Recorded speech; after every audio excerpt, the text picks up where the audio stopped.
Day in my life ng babaeng malapit na daw yumaman, ghost project na lang ang kulang.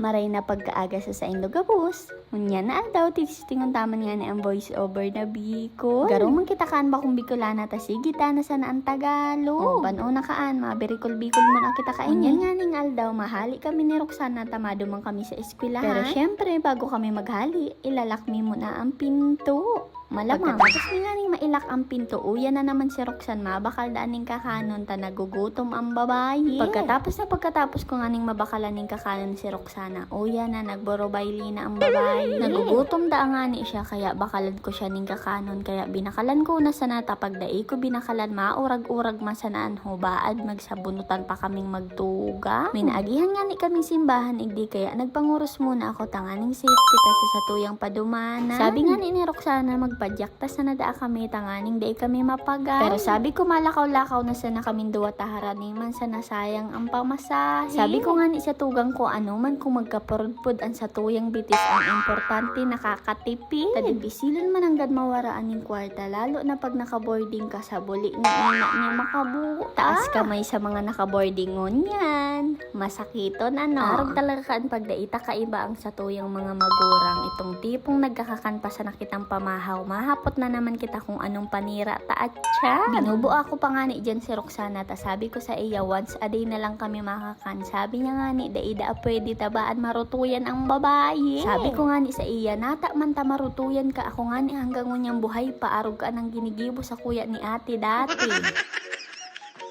Bako man yan sa pagiging mayaman, pero may pagka-spoiled brat ang sa kuyan tugang nga si Roxana. Kung pwede ko man sa nangani ining dapangon ginibo ko. Sabi ko nga ni sa iya, dahil magpara-oro arte tabad, mangkudot ko ang singit niya sa bulik niya.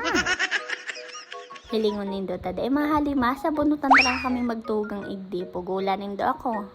Dadapangon ko na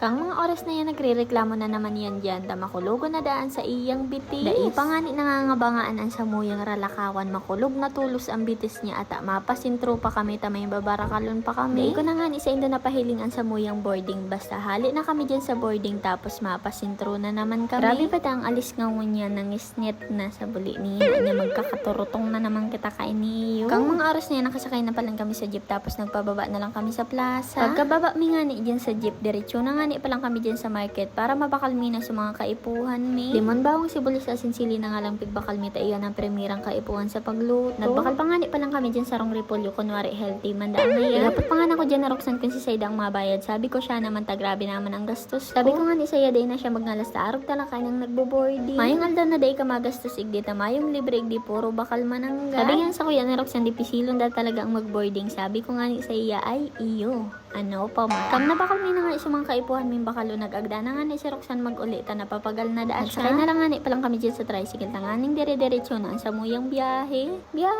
Una mo man harayo. Bago ko nga ni malingawan, may pa-Gcash na naman palang kita for today's video, kaya mag-follow, like, share, and comment ka na. Di ko talaga maiwasan dahil mag-Tagalog ta, natuod na talaga ako mag-voice over ng Tagalog. Para sa kuya, mas magayon manggiraray talaga ang Tagalog. Bukod sa naiintindihan siya kang gabos, dahil pa ako nalalawi. Pero man sarang bakong Bicolana, napaka-arte. Nasa boarding na nga ni pa lang kami kang mga oras na yun, kaya uya na pagal-pagal na haragay na ang mga babae. Itong dawa ng katutok mo sa muya, ang electric pan, maalingahuton, manggirara. Hindi ko na nga tinatapos ang video, kaya hanggang hindi na lang.